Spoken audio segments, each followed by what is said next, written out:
Everyone, welcome back to our YouTube channel किताबों की पाठशाला। आज हम पढ़ने वाले हैं क्लास 12th की राजनीतिक विज्ञान के अध्याय 5 समकालीन दक्षिण एशिया को। इस वीडियो में मैं फुल एक्सप्लेनेशन के साथ आपको बताने वाली हूं और ये इस चैप्टर का पार्ट 2 होने वाला है। ओके, पार्ट 1 हम ऑलरेडी डिस्कस कर चुके हैं, जिसके अंतर्गत हमने समकालीन दक्षिण एशिया क्या होता है इसको समझा था। ओके, तो उसका लिंक डिस्क्रिप्शन बॉक्स में, आप वहाँ जाकर उसे वॉच कर सकते हैं। तो चलिए इस चैप्टर को समझना शुरू करते हैं। सो फ्रेंड, जैसा कि इस चैप्टर का नाम है समकालीन दक्षिण एशिया, और हमने हमारे पार्ट 1 में जैसा समझा था कि दक्षिण एशिया क्या है, तो हमने देखा था उसमें बहुत सारे देश है, यानी कि पाकिस्तान ले लो, उसके साथ साथ नेपाल ले लो, भूटान ले लो, बांग्लादेश ले लो, ये सब, इंडिया ले लो, ये सारे देश क्या है, दक्षिण एशिया के देश है। तो आज के इस वीडियो में हम यही देखेंगे कि ये जो देश है ना, जैसे पाकिस्तान की बात करते हैं, हम बांग्लादेश की बात करते हैं, तो इन देशों में जो राजनीतिक प्रणाली चलती है, जो हमने पार्ट 1 में देखा था कि इनमें तरह तरह की राजनीतिक प्रणाली चलती है, किसी में सेना है, किसी में राजा का शासन है, तो कभी किसी में लोकतंत्र शासक रहता है।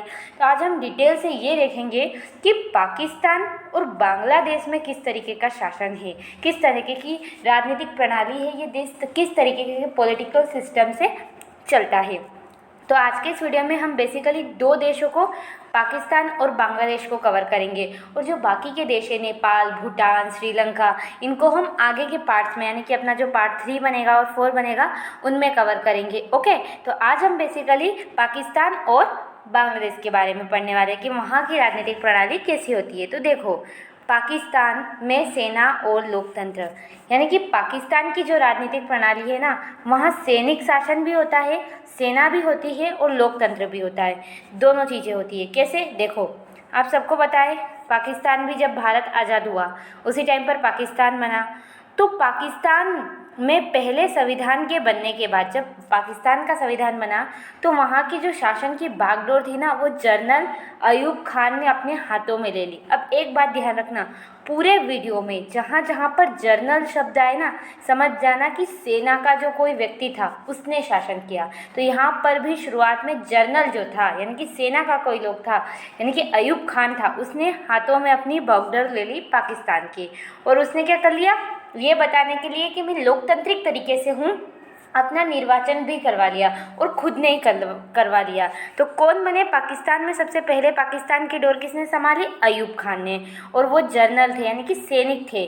ओके, और उसके बाद उन्होंने निर्वाचन खुद ही करा लिया। तो इससे क्या हुआ, उनके शासन के खिलाफ जनता का गुस्सा भड़का, और ऐसे में उन्हें अपना पद छोड़ना पड़ा। यानी कि जनता को लगा, यार ये जनरल खुद ही आकर देश संभालने लग गया है और खुद ही अपना निर्वाचन कर रहा है। तो इस स्थिति में जो जनता थी ना, उसका क्या हुआ, गुस्सा भड़कने लगा, और फिर ऐसी स्थिति उत्पन्न हुई उसके खिलाफ कि उसको अपना पद स्वयं छोड़ना पड़ा। ओके, अब इसके बाद एक बार फिर सैनिक शासन का रास्ता साफ हो गया। अब अयूब खान चला गया, तो अब दूसरों के पास ऑप्शन आ गया कि वो बन सकते हैं। तो अब आए जनरल याहिया खान। कौन आए, जनरल याहिया खान। तो ये भी कौन थे, सैनिक थे। वो सैनिक थे, पर उन्होंने बता के रखा था कि मैं लोकतांत्रिक तरीके से आया था, क्योंकि उन्होंने निर्वाचन करा दिया था। अब उसके बाद आए याहिया खान, ये भी एक सैनिक थे। इन्होंने क्या किया, शासन की बागडोर संभाली। अब याहिया खान के टाइम पे क्या हो गया, बांग्लादेश संकट आ गया, यानी कि याहिया खान के सैनिक शासन के दौरान पाकिस्तान को बांग्लादेश संकट का सामना करना पड़ा। अब बांग्लादेश संकट क्या है, ये आपको पता है या नहीं पता है, आपने आपकी पिछली कक्षाओं में पढ़ा होगा। अगर नहीं पढ़ा है तो मैं आपको यहाँ पे शॉर्ट में अभी बताऊँगी, और फिर वीडियो में जब हम बांग्लादेश के बारे में पढ़ेंगे तो डिटेल से पढ़ेंगे। तो देखो क्या होता है, पाकिस्तान दो हिस्सों में रहता है। तो जो इस तरफ का हिस्सा रहता है, यानी कि पूर्वी हिस्सा, वो पूर्वी पाकिस्तान बाद में बांग्लादेश बन जाता है, क्योंकि उसको जो पश्चिमी पाकिस्तान है उसके रूल्स समझ नहीं आते हैं और वो अलग मांग करता है, और फिर पूर्वी पाकिस्तान बन जाता है। ओके, तो इसी को बोलते हैं बांग्लादेश संकट, यानी कि बांग्लादेश का अलग होना। और फिर इसी कारण क्या होता है, 1970 में भारत के साथ पाकिस्तान का युद्ध हो जाता है। अब भारत के साथ पाकिस्तान का युद्ध हुआ, और युद्ध के परिणाम स्वरूप पूर्वी पाकिस्तान टूटकर स्वतंत्र देश बना, और क्या कहलाया, बांग्लादेश बनाया, बांग्लादेश कहलाया। तो अब देखिए, किसी के शासन में अगर किसी देश के टुकड़े हो जाते हैं, तो क्या अब वो नेता शासन कर पाएगा, नहीं कर पाएगा। तो याहिया खान की जगह दूसरे जो नेता थे वो आए, वो थे जुल्फ़िकार अली भुट्टो, यानी कि इनकी एंट्री हुई।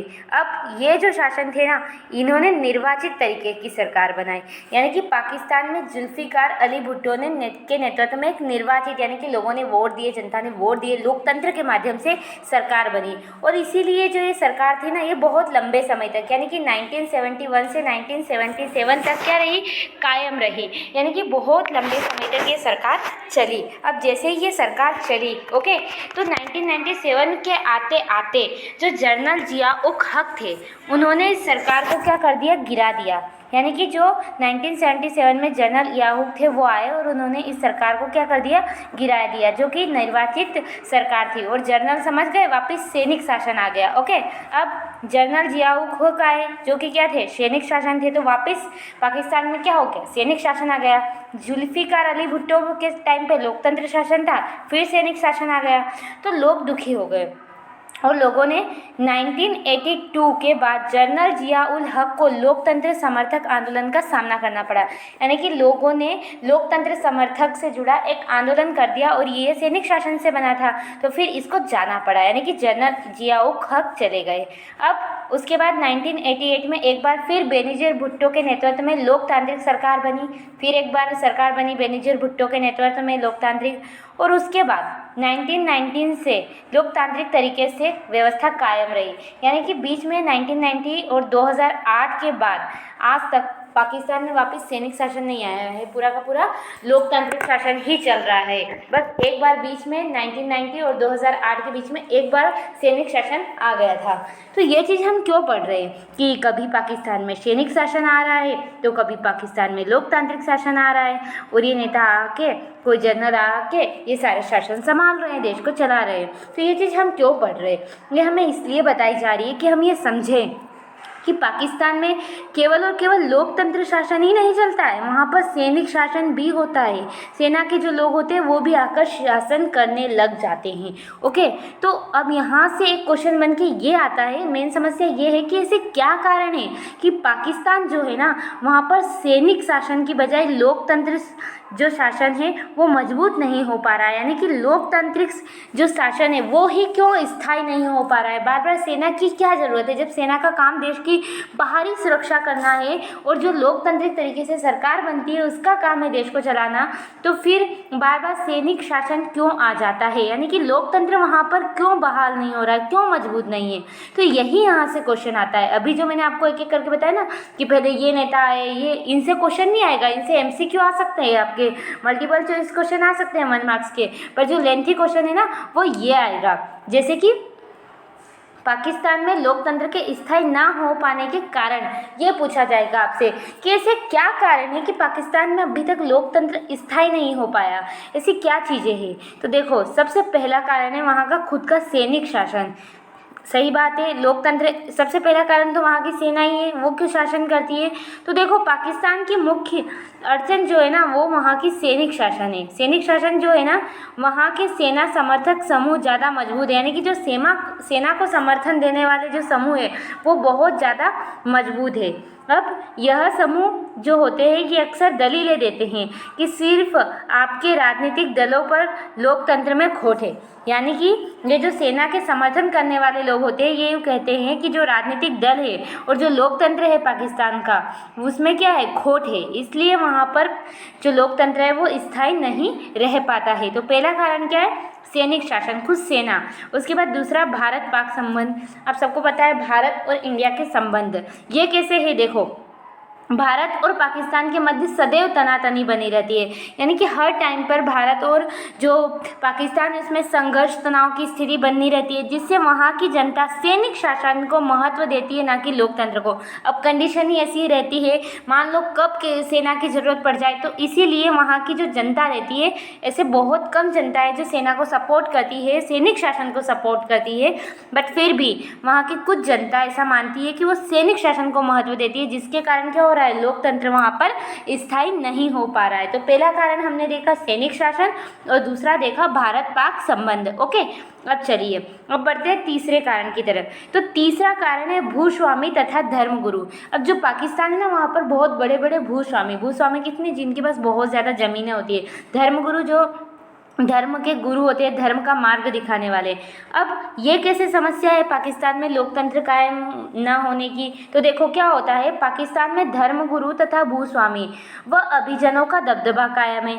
अगर लोकतंत्र कायम होता है तो इनके दबदबे पर खतरा उत्पन्न हो जाएगा। समझे आप बात को? देखो, भूस्वामी को भी लोग मानते हैं, धर्मगुरु को भी लोग मानते हैं। अगर लोकतंत्र आया तो क्या होगा, हर किसी को अपनी आज़ादी मिलेगी, इंडिपेंडेंट तरीके से काम होगा, तो इनका जो दबदबा है वो क्या हो जाएगा, खत्म हो जाएगा, और इनके दबदबे पर क्या हो जाएगा, खतरा उत्पन्न हो जाएगा। और इसीलिए ये जो लोग हैं ना, धर्मगुरु और भूस्वामी, ये ही नहीं होने देते वहाँ का लोकतंत्र कायम। तो ये थे तीसरी मुख्य कारण।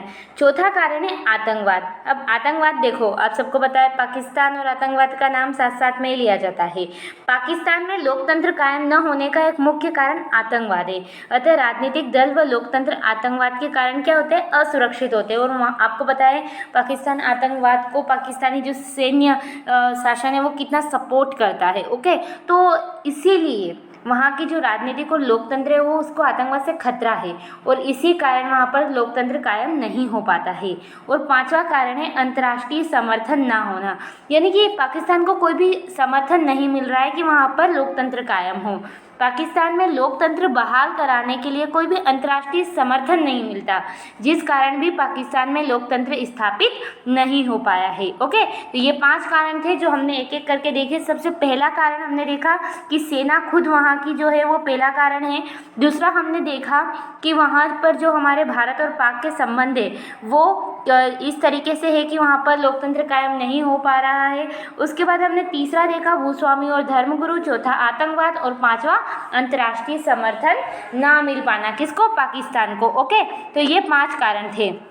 तो आई होप आपको पाकिस्तान का पूरा समझ में आया होगा कि पाकिस्तान, सबसे पहले तो हमने ये समझ लिया कि पाकिस्तान में कभी सेना का शासन रहता है, कभी लोकतंत्र रहता है, कभी फिर सेना आ जाती है, फिर लोकतंत्र आ जाता है। तो ऐसी सिचुएशन क्यों बन रही है? तो फिर हमने इसका जो समाधान निकाला और वो समझा कि ऐसी सिचुएशन इसलिए बन रही है क्योंकि वहाँ पर कुछ कारण ऐसे जो सेना को मजबूत बनाते हैं और लोकतंत्र को स्थायी नहीं रहने देते हैं, और उन्हीं कारणों के बारे में हमने पढ़ा। तो सो आई होप आपको ये सब कुछ समझ में आ गया होगा। चलिए, तो हमने पाकिस्तान को अच्छे से समझ लिया, और यही क्वेश्चन यहाँ से। अब हम देख लेते हैं बांग्लादेश के बारे में कि किस तरीके से बांग्लादेश में लोकतंत्र था, वहाँ किस तरीके से कौन सा सिस्टम चलता है जिससे बांग्लादेश चल रहा है। तो उससे पहले क्या कर लेते हैं, ये समझ लेते हैं कि बांग्लादेश की स्थापना हुई कैसे, किस तरीके से बांग्लादेश बना। आप सभी को मैंने आगे बताया कि जो पाकिस्तान था उसी से टूटकर बांग्लादेश बना है। ओके, 1971 में। ओके, तो देखो, जब हमारा देश आज़ाद हुआ तो उस टाइम पर बांग्लादेश किसके साथ गया था, पाकिस्तान के साथ गया था। यानी कि बांग्लादेश का जो इलाका है वो पाकिस्तान में था, पाकिस्तान के हिस्से में आया था। और 1971 में युद्ध होता है और फिर पाकिस्तान से अलग हो जाता है ये हिस्सा, और बांग्लादेश कहलाता है।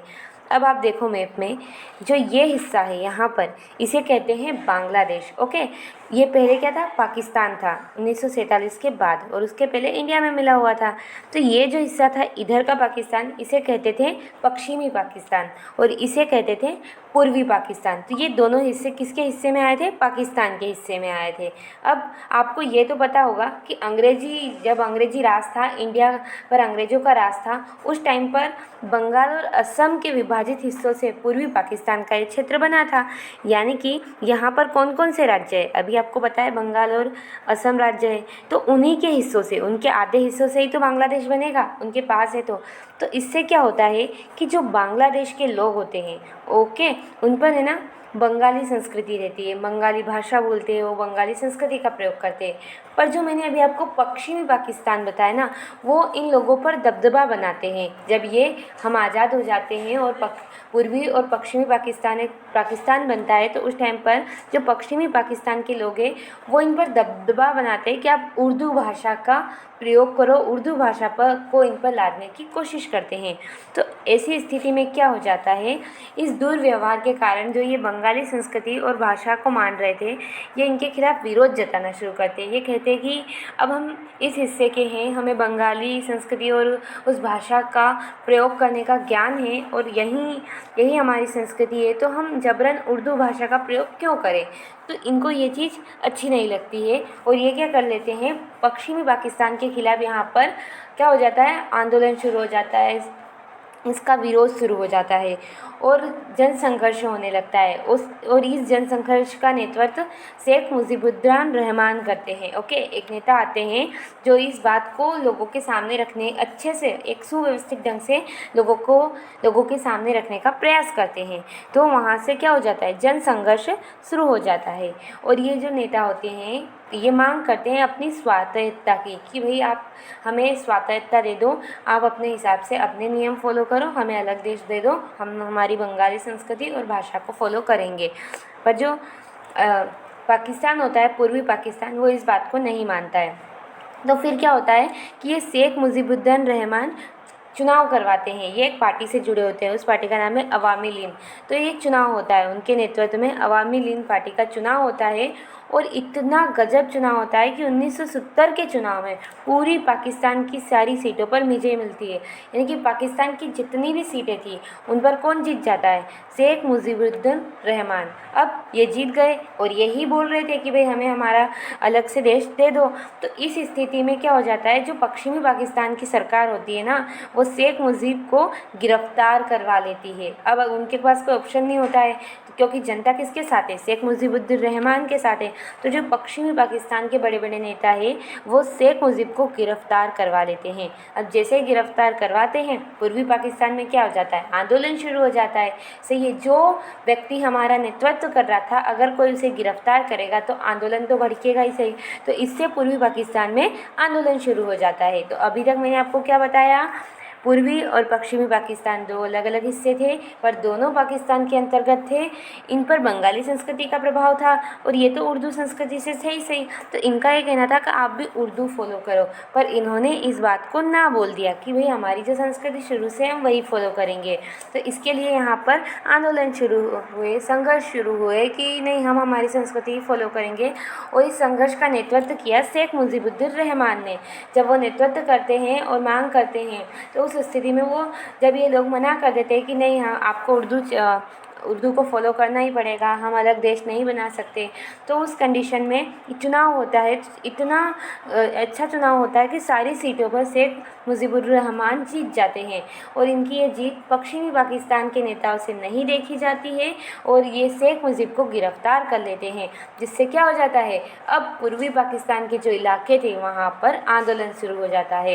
ऐसी स्थिति बन जाती है कि आंदोलन शुरू हो जाता है तो जनरल याह्या खान सैनिक शासन भेजते हैं, यानी कि सेना को भेजते हैं पाकिस्तान में जो बंगाली जनता का आंदोलन चल रहा था उसको कुचलने के लिए। अब इस स्थिति में क्या हो जाता है, हजारों लोग पाकिस्तान की सेना के हाथों मारे जाते हैं। जब वो सेना भेजते हैं बंगाली जनता के आंदोलन को कुचलने के लिए, तो वहाँ पर लोगों पर बंदूकें चलाई जाती है, लाठीचार्ज किया जाता है, जिससे बहुत सारे लोग मर जाते हैं। तो इस स्थिति में क्या होता है, जो पूर्वी पाकिस्तान के बड़ी संख्या में जो लोग होते हैं ना, वो भारत की ओर आने का, यानी कि भारत की ओर पलायन करने का सोचते हैं और पलायन करने भी लगते हैं। तो ऐसी स्थिति में क्या हो जाता है, भारत के सामने समस्या उत्पन्न हो गई कि अब बांग्लादेश के शरणार्थी भी भारत में आ रहे हैं। तो फिर भारत क्या करते हैं, इन पूर्वी पाकिस्तान के इलाके के जो लोग होते हैं उनको सहायता देता है। यानी कि भारत की सरकार ने पूर्वी पाकिस्तान के लोगों की आज़ादी की मांग का समर्थन किया। यानी कि वो कहने लग गए कि अगर ये इंडिपेंडेंस मांग रहे हैं, आज़ादी मांग रही है, आपसे अलग होना चाहते हैं, तो इन्हें आज़ादी दे दो, इनकी मांग का हम समर्थन करते हैं। तब बोलने से कुछ तो होगा नहीं। तो क्या किया भारत ने, साथ साथ में सैनिक सहायता दे दी। किसको, पूर्वी पाकिस्तान के लोगों को, कि आप जाइए, वहीं जाइए, हमारी सेना वहाँ आकर आपके लिए लड़ रही होगी। तो जैसे ही सैनिक सहायता दी जाती है तो इससे क्या हो जाता है, 1971 में भारत पाकिस्तान का युद्ध हो जाता है। उधर पाकिस्तानी सेना थी बांग्लादेश में, इधर से इंडिया ने अपनी सेना भेज दी। तो अब इन दोनों के बीच में क्या हो गया, युद्ध खड़ा हो गया। और ये जब युद्ध होता है तो पाकिस्तान हार जाता है। यानी कि युद्ध की समाप्ति पूर्वी पाकिस्तान में पाकिस्तानी सेना के आत्मसमर्पण से होती है। यानी कि जो पाकिस्तान से सेना आई थी उसके आत्मसमर्पण, वो हार जाती है। और फिर क्या हो जाता है, एक नए देश का, एक नए राष्ट्र का, एक स्वतंत्र राष्ट्र का, बांग्लादेश का निर्माण हो जाता है। क्योंकि वहाँ पर अब उस सेना को हरा दिया है इंडिया ने, भारत ने, तो अब भारत उसको, वहाँ पर किसका राज हो गया, भारत का। और भारत ने बोल दिया कि आप अपना देश अलग बना लीजिए, और इस तरीके से एक स्वतंत्र राष्ट्र बांग्लादेश बन जाता है। सो आई होप आपको ये समझ में आ गया होगा कि बांग्लादेश कैसे बना। ओके, चलिए अब समझते हैं कि बांग्लादेश में किस तरीके का शासन है। तो देखो, बांग्लादेश में है ना, बहुत ही डिफरेंट टाइप का शासन शुरुआत में रहता था, पर बाद में लोकतंत्र ही हो गया। यानी कि शुरुआत में जब देश आज़ाद हुआ उस टाइम पे कुछ नेताओं की गड़बड़ी की वजह से सैनिक शासन आ चुका था। बाद में जो नेता आए उनकी फिर उन्होंने लोकतंत्र को ही समर्थन दिया और आज वर्तमान में लोकतंत्र ही है। अब देखो, बांग्लादेश में अपना संविधान बनाकर उसमें अपने को धर्मनिरपेक्ष, लोकतांत्रिक और समाजवादी देश घोषित किया। जैसे ही बांग्लादेश एक नया राष्ट्र बना, बांग्लादेश ने अपना संविधान बनाया। संविधान बनाते ही उसने अपने आप को क्या बोल दिया, धर्मनिरपेक्ष, जैसे कि इंडिया है। ओके, तो इस तरीके की कंडीशन हुई। तो वहाँ पर फिर 1975 में, अब देखो, जो शेख मुजीबुर रहमान सपोर्ट कर रहे थे, जिनकी वजह से बांग्लादेश कहीं ना कहीं बना है, ओके, तो वो अब यहाँ पर आके क्या हो जाते, पलट जाते हैं। पहले वो गिरफ्तार हुए थे, अब जैसे ही बांग्लादेश का निर्माण होता है वो छूट जाते हैं। ओके, तो वो क्या करते हैं, यहाँ पर पूरी तरीके से पलट जाते हैं, मतलब उनको एक सत्ता का लालच आ जाता है। तो क्या होता है कि 1975 में शेख मुजीबुर रहमान ने संविधान में संशोधन कराया। वो क्या करवा लेते हैं, संविधान में संशोधन करवा लेते हैं और संसदीय प्रणाली की जगह अध्यक्षतात्मक प्रणाली को मान्यता। संसदीय प्रणाली का मतलब है कि जैसे कि हमारे देश की प्रणाली, उसमें क्या हो रहा है, बहुत सारी पार्टियां हैं और वो चुनावें लड़ती है और एक पार्टी का कोई नेता जीतता है, एक पार्टी जीतती है और वो शासन करता है। परंतु जो शेख मुजीबुर रहमान थे ना, उन्होंने क्या किया, अध्यक्षात्मक शासन प्रणाली लागू कर दी। यानी कि उन्होंने ऐसा किया कि सारी पार्टियों को खत्म कर दिया और केवल उनकी पार्टी को रखा। यानी कि शेख मुजीब ने अपनी पार्टी अवामी लीग, याद रखना उनकी पार्टी का नाम क्या था, अवामी लीग, तो उसको छोड़कर अन्य सभी पार्टी को समाप्त कर दिया। यानी कि उनमें एक सत्ता का लालच आ गया कि अब हम ही सत्ता करेंगे। ओके, और इससे क्या हुआ, अब ऐसी स्थिति बनेगी तो देश में संघर्ष और तनाव की स्थिति पैदा होगी। तो ऐसा ही हुआ, बांग्लादेश में तनाव और संघर्ष की स्थिति पैदा हो गई। अब इस कंडीशन में 1975 के अगस्त में सेना ने उनके खिलाफ बगावत की। यानी कि जब ऐसे लोकतंत्र में सरकार इस तरीके के काम कर रही थी, तो जो वहाँ की सेना थी उसने सरकार के खिलाफ बगावत की और शेख मुजीबुद्दीन सेना के हाथों मारा गया और सेना ने शेख मुजीबुद्दीन रहमान को मार दिया। इसके बाद क्या हुआ, सैन्य नेतृत्व शुरू हुआ, सेना का शासन आया। तो कुछ समय तक सेना का शासन रहा, पर बाद में क्या होता है, बांग्लादेश में जोरों शोरों से लोकतंत्र आंदोलन शुरू हो जाते हैं। यानी कि बांग्लादेश में लोकतंत्र के समर्थन से जुड़े आंदोलन उठने लग जाते हैं, जिसमें हर कोई हिस्सा लेता है। आंदोलन में छात्र आगे आगे बढ़ने लगते हैं, आगे आगे चलते हैं। यानी कि जो कॉलेज के स्टूडेंट होते हैं वो भी समर्थन देते हैं लोकतंत्र को और कहते हैं कि सैन्य शासन खत्म करो बांग्लादेश में और लोकतांत्रिक शासन लाओ। तो इसलिए सब संघर्ष करते हैं और अंत में जाकर फिर जनता के आगे सैन्य शासन को झुकना पड़ता है और बांग्लादेश में 1990 के बाद बहुदलीय चुनाव पर आधारित प्रणाली कायम है, यानी कि लोकतंत्र कायम है। तो हमने ये समझ लिया कि लोकतंत्र कैसे बना और इसमें किस तरीके की प्रणाली है। तो शुरुआत में तो जब चुनाव हुआ, चुनाव सब करवाए गए, पहले नेता बने, फिर कुछ कंडीशन चेंज हुई, थोड़े समय के लिए सैन्य शासन आया और उसके बाद वहाँ आंदोलन हुआ और लोकतांत्रिक शासन से अब जो बांग्लादेश है वो चल रहा है। आई होप आज का ये वीडियो आपको पसंद आया होगा। ओके, तो अगर पसंद आया तो इस वीडियो को लाइक कर देना एंड अपने फ्रेंड्स के साथ शेयर कर देना। मिलते हैं अपने अगले वीडियो में। धन्यवाद।